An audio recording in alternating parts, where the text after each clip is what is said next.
next video is an update on my conversion design. It really helps having the van in the driveway so that I can go out and take measurements all the time.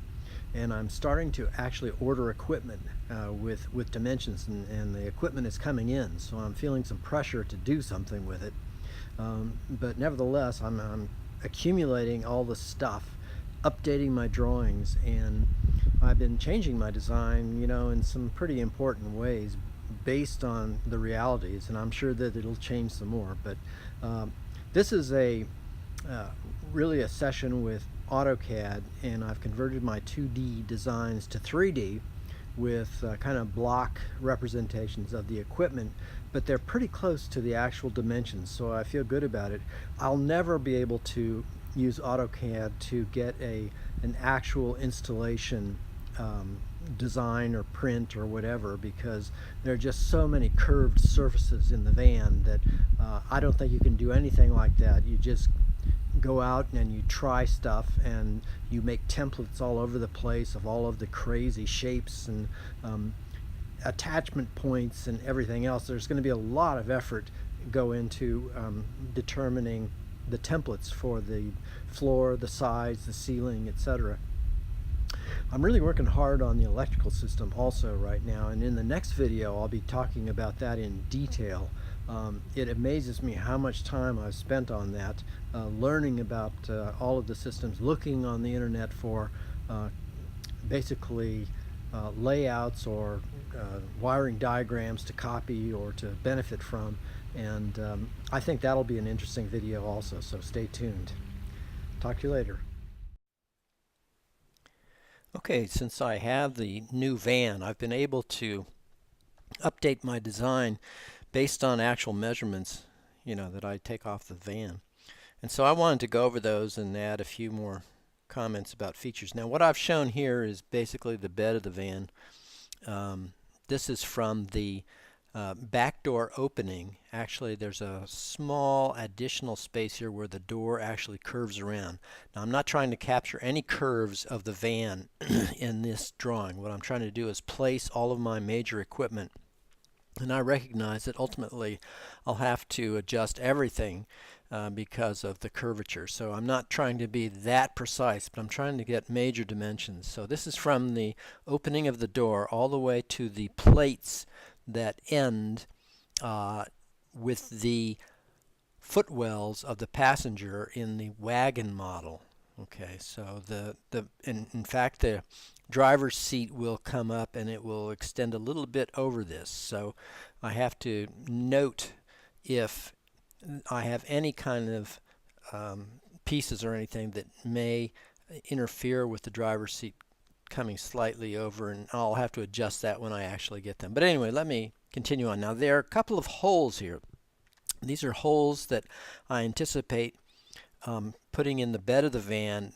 The placement of those holes is based on my inspection of the van and where I can most easily drill them. One hole is for ventilation of the electronic equipment. One hole is for ventilation of the refrigerators. So, all right, now let's start filling in some of the layers here to see what we've got.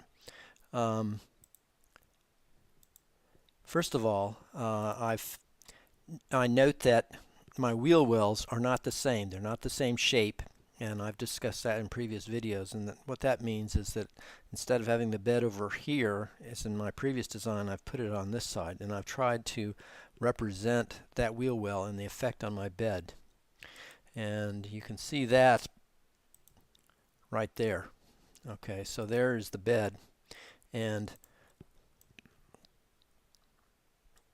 you'll notice that I had to cut out for this. Now, I also made another small cutout on this side. Now, notice that this cutout is quite a bit smaller than these, but I'll show you why.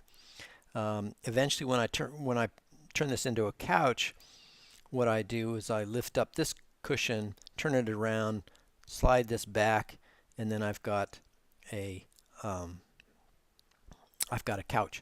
But one thing to notice is my goal here is to try to minimize preparation before bed. So this part of the bed is made up. Okay, there are sheets on here, there are blankets on here, they're tucked underneath this, and then this thing is slid, and then I pull those out and drape those over this piece here when I'm ready for bed.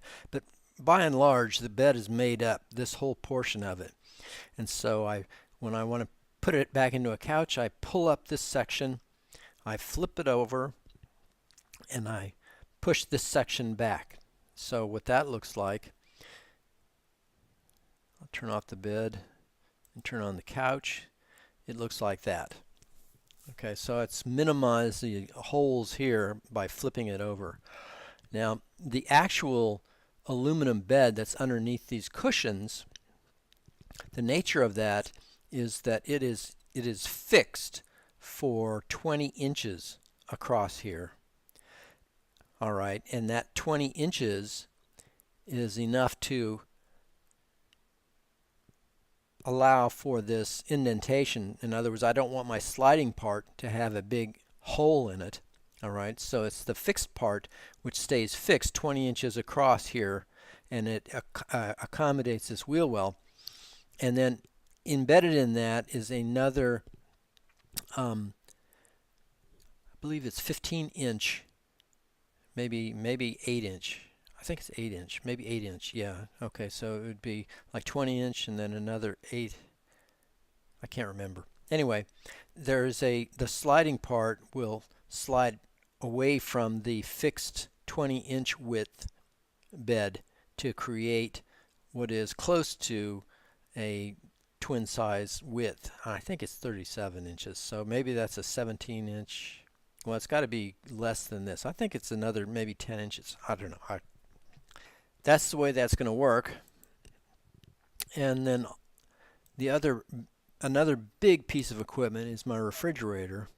All right, and that's going to be located on that side. It's a dual zone Dometic, and you'll notice one thing about this is I've got it kind of elevated off the floor a few inches, and the reason I do that is because I've got the hole underneath there. All right, so ventilation will be able to come up through there and be able to go inside the refrigerator, and you can exhaust the hot air, etc. Now, the holes on both sides of the van will pull air in, and then it'll exhaust out of the max air fan up on top, which I'll show a little bit later. Okay, so we got the fridge there, and now the stove and propane is going to be over here. This propane bottle was a real bear. I could not find a good place to put it. And finally I found one which is about 12 inches high, which will fit underneath the bed. And what that means is that I'll have to run a line over to the stove, which is going to sit either inset in this or on top of it. I haven't decided yet. But anyway, this is its location. So the line is going to come over here and up there. Now I'm also anticipating a heater in the future, and I would like to get a heater that has an external input and exhaust. So I may be drilling another couple holes into the floor someplace around here, but my guess is that that's going to fit in this general location here beside the tank. Okay, so that's where that is. And now let's turn on this. Oops, didn't mean to do that. Let's turn on the sink. And that's where the sink is. And you know, it was important that I try to minimize the amount of stuff that I'm going to have underneath that sink. I may put a gray water tank there. I'm not sure yet whether I'll do that, but I'm guessing I probably will. This is all towards the back of the van, so I can pull it out fairly easily. And then up above here, there's going to be a filter and a pipe going up to my gravity-fed water system on the roof, which I'll show you in a bit. Okay, so that's the sink. Now the electronics are going to be down here. And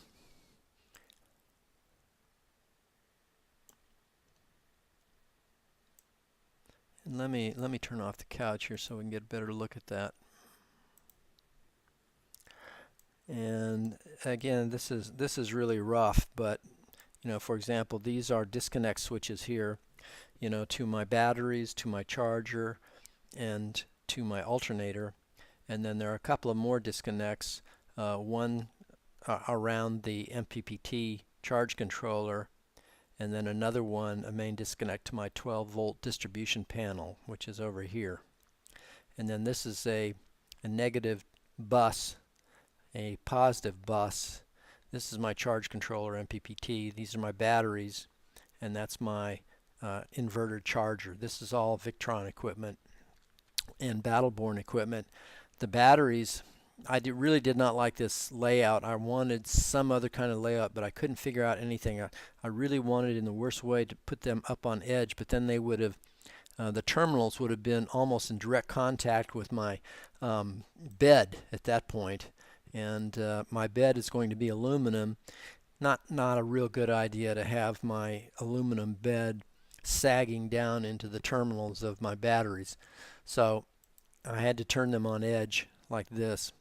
But this is, and the reason I'm doing this is these are more or less, this is the AC breaker box here. These are more or less the correct size of these devices. Those are the major devices. Now I'm going to use that for the purpose of designing an aluminum enclosure which will go around the whole thing and then keep secure the batteries and the charger inverter.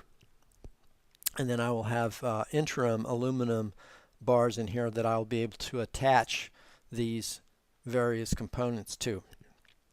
For fusing, I'm going to be using terminal fuses. In other words, these are fuses that can actually attach to the, and several of them will be on these disconnects.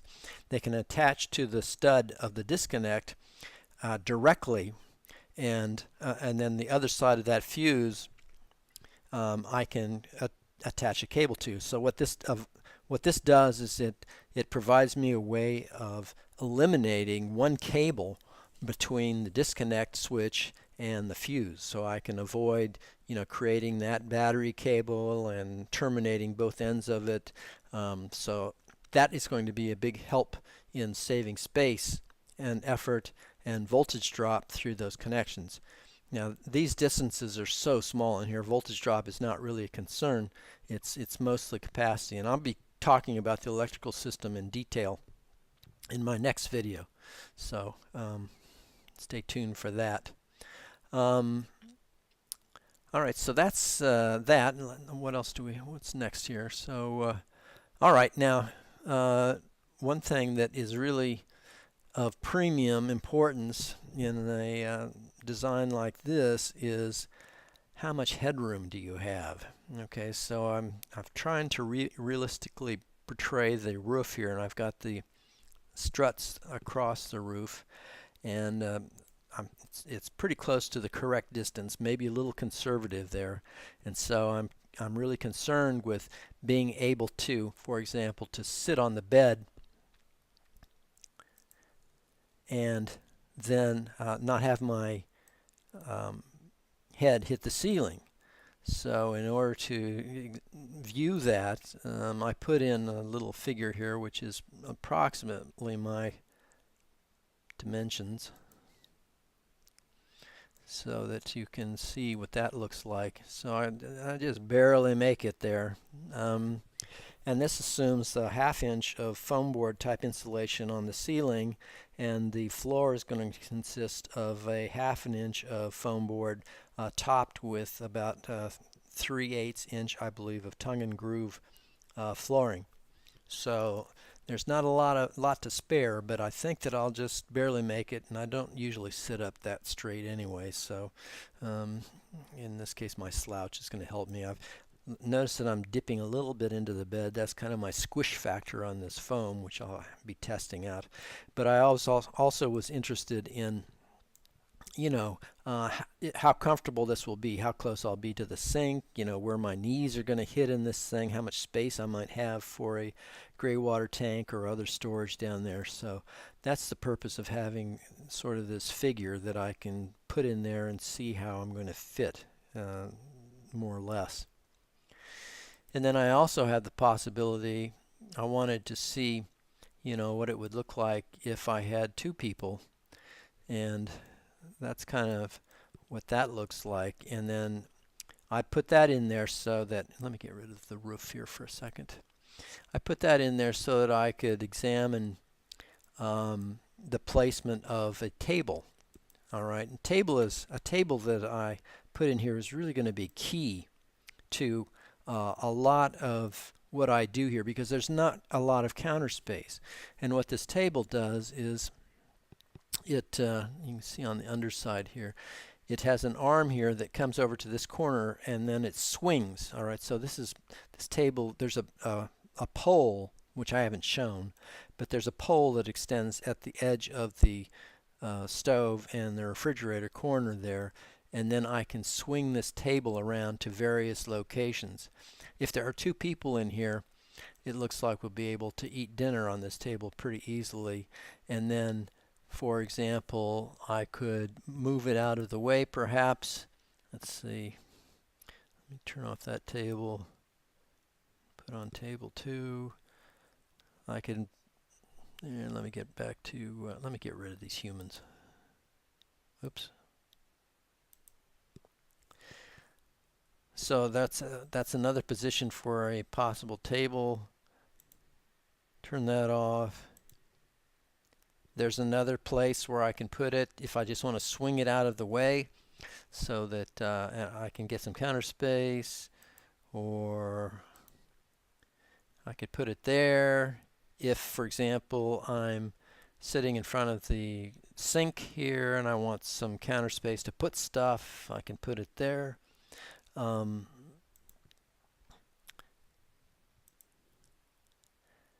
can put it over there if I'm in bed and I want to put something on the table so that I can be looking at it. And then also the design will have an ability to extend. So in this case, the extension there, this is longer. The arm is longer. I can have like up to about, I don't know, 60 or 70% longer than the original length with an sort of an extension, tubing extension there, so that I can bring the table way back if I want.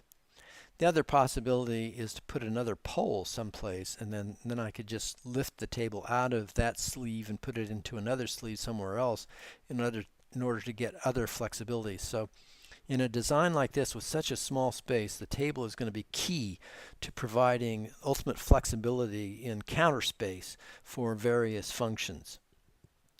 So the table is pretty important. I'm going to make it so that it's adjustable to a certain degree in height and also in length of that swing bar.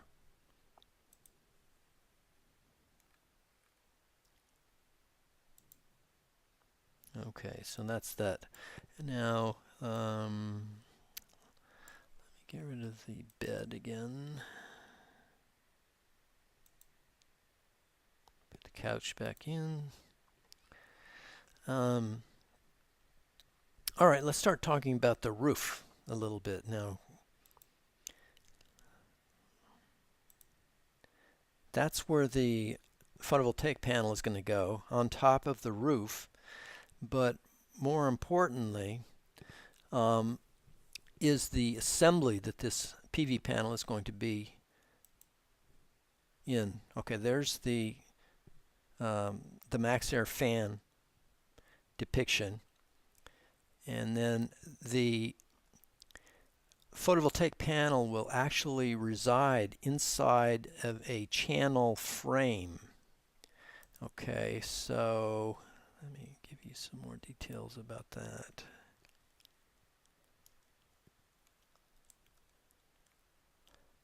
So it slides in there. Let me get rid of the photovoltaic panel just to show you.